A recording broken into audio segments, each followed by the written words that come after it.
नमस्कार दोस्तों, मैं doctor Shripad, interventional cardiologist from Kanpur. और अब जितने लोगों ने मेरे चैनल को सब्सक्राइब किया उन सबको मैं धन्यवाद कहता हूं, और जो भी उस पर कमेंट्स करते हैं उनको भी मैं थैंक्स कहना चाहूंगा। Out of request most of the लोगों ने ये पूछा है कि क्यों मैं अपना वीडियो एक सिनेरियो से स्टार्ट करता हूं। मेरा जो वीडियो बनाने का तरीका है उसमें मैं ध्यान देना चाहता हूं कि जो रोजमर्रे के पेशेंट्स में देखता हूं, उनकी जो क्वेरीज होती है, उनके जो क्वेश्चंस होते हैं, उनके आंसर इस वीडियो से मैं देने की कोशिश करता हूं। और आज भी एक ऐसा ही केस सिनारियो है। लगभग एक हफ्ते पहले की बात है, रात को 11 बजे के अराउंड लगभग एक 55 वर्षीय मेल हमारे पास छाती में जलन हो रही है और गैस हो रही है ऐसा कह के इमरजेंसी में आए। हमने उनको एग्जामिन किया, ईसीजी किया, एंड ईसीजी के बाद हमने उनको बताया कि आपको हार्ट अटैक का प्रॉब्लम हो रहा है। पहले तो उन्होंने इस पे ही क्वेश्चन उठाया कि क्या सच में मुझे हार्ट अटैक हो रहा है। मैं तो अभी तक हर रोज घूमता फिरता हूँ,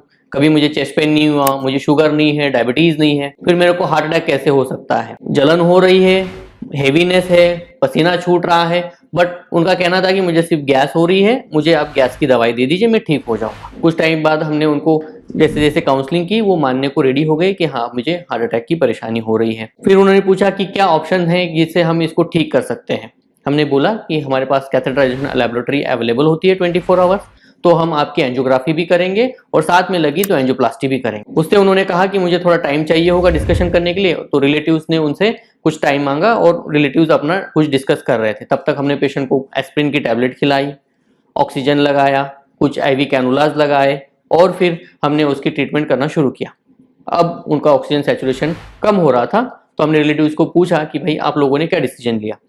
तो उनके कोई क्वेश्चन थे कि कितना टाइम लगेगा, कितना टाइम एडमिट रहना पड़ सकता है, कितने स्टेंट लगेंगे, स्टेंट लगेगा ही कि नहीं लगेगा, और सिर्फ आपने ईसीजी देख के कैसे कह दिया कि नहीं हमें पेशेंट को हार्ट अटैक है, तो क्या ये सब इतना ज़रूरी है कि एंजियोग्राफी करनी ही चाहिए या नहीं करनी चाहिए। इन सब का कुछ क्वेश्चन आंसर्स हुए, उसके बाद भी वो थोड़े अनसेटिस्फाइड थे, इसीलिए उन्होंने कहा कि हमें एक 10-15 मिनट और चाहिए, जबकि इस प्रोसीजर में लगभग 1 से 1.5 घंटा हो चुका था। अब जब 15-20 मिनट बाद वो जब वापस आए तो उन्होंने कहा कि हमारे कोई ये डॉक्टर साहब है, जरा इनसे बात करें। तो उनके बात करने के बाद पता चला कि उन्होंने कहा कि डॉक्टर साहब हमें ये बताया कि एंजियोग्राफी में कोई स्टेंट वगैरह डालने की जरूरत नहीं है, हम कुछ इंजेक्शन जानते हैं, जो इंजेक्शन देने से वो क्लॉट घुल जाएगा और हमारा पेशेंट हार्ट अटैक से बच जाएगा। तो हम अभी कोई एंजियोग्राफी एंजियोप्लास्टी नहीं कराना चाहते हैं, हम अपने पेशेंट को ले जाना चाहते हैं। जब तक कि पेशेंट बहुत ही खराब हो रहा था, उसका ऑक्सीजन सैचुरेशन फॉल हो रहा था, बीपी फॉल हो रहा था, फिर भी वो लोग माने नहीं, अपना पेशेंट ले गए। तो आज का हमारा पॉइंट ऑफ डिस्कशन इस केस से ये है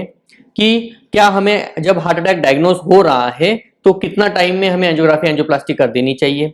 जैसे उनको जो जलन हो रही थी लगभग 6 घंटे से हो रही थी, उन्होंने लगभग 6-5 घंटे घर पे आराम करा, विचार करा कि हॉस्पिटल जाए कि नहीं जाए। इवन आफ्टर हॉस्पिटल आने के बाद वो ये सोच रहे थे कि क्या हम नेक्स्ट 1 और 2 आवर्स, मतलब 1 और 2 आवर्स यही सोच रहे थे कि एंजियोग्राफी करें या ना करें। इस सब के क्वेश्चंस के आंसर आज हम बारे में डिस्कस करेंगे। और सबसे तीसरा इंपॉर्टेंट पॉइंट है, क्या इमरजेंसी एंजियोग्राफी या एंजियोप्लास्टी अगर अवेलेबल है तो क्या खून पतला करने का जो इंजेक्शन है जिसे हम थ्रोम्बोलिसिस कहते हैं वो करें या ना करें। हार्ट अटैक अगर देखा जाए तो एक ऐसी इमरजेंसी है जो सिर्फ कार्डियक सेंटर पे ही ट्रीट की जा सकती है। इसके लिए एक स्पेशलिस्ट कार्डियोलॉजिस्ट होना चाहिए जो कि ईसीजी रीड करना, इको और पेशेंट के वाइटल्स और उसकी कंडीशन जानना बहुत जरूरी हो जान सकता है। ऐसा भी होता है कि अगर आपको हार्ट अटैक हो रहा है तो 50% पेशेंट हॉस्पिटल आने से पहले ही मर जाते हैं।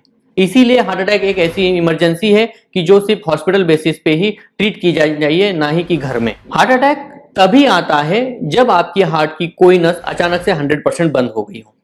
पूरी की पूरी नस जब बंद हो जाती है तभी पेशेंट को हार्ट अटैक आता है। सपोज ये चलने वाली नस है, अगर ये 100% बंद हो गई तो पेशेंट को हार्ट अटैक आता है, क्योंकि इस एरिया का ब्लड सप्लाई पूरा बंद हो जाता है। उस एरिया में ऑक्सीजन डिमांड खत्म होने की वजह से हार्ट दर्द करने लगता है।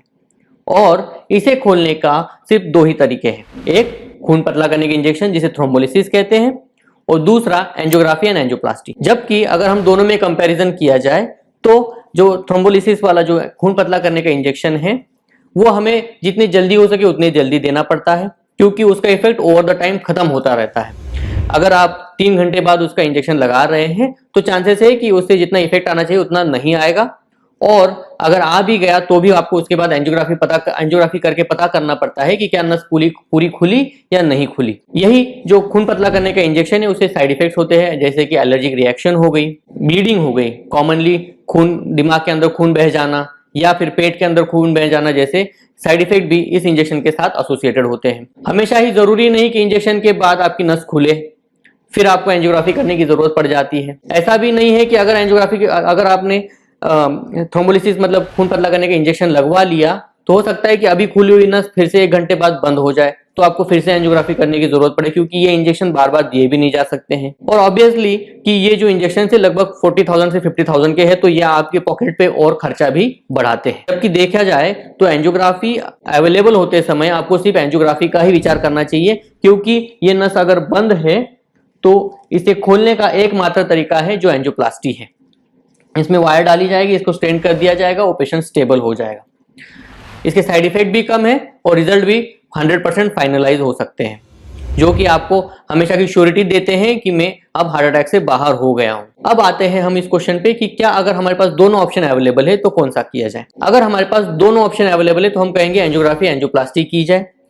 अगर आप किसी रिमोट एरिया में हैं जहां से आपको हार्ट जो कैथ लैब है या जो सेंटर पे जहां एंजियोग्राफी एंजियोप्लास्टी होती है वहां पहुंचने तक अगर आपके पास 2 घंटे से ज्यादा समय लगने वाला है तो उस कंडीशन में आप वो खून पतला करने का इंजेक्शन लगवा के अपने पेशेंट को तुरंत शिफ्ट कर सकते हैं एंजियोग्राफी एंजियोप्लास्टी वाले सेंटर पे, क्योंकि सिर्फ खून पतला करने का इंजेक्शन लगाने के बाद कहानी खत्म नहीं होती है। उसके बाद भी हमें वो एंजियोग्राफी करके जानना पड़ता है कि नस खुली या नहीं खुली, खुली है तो कितनी खुली है, अगर नहीं खुली है तो खोलने के इंतजाम करने पड़ते हैं।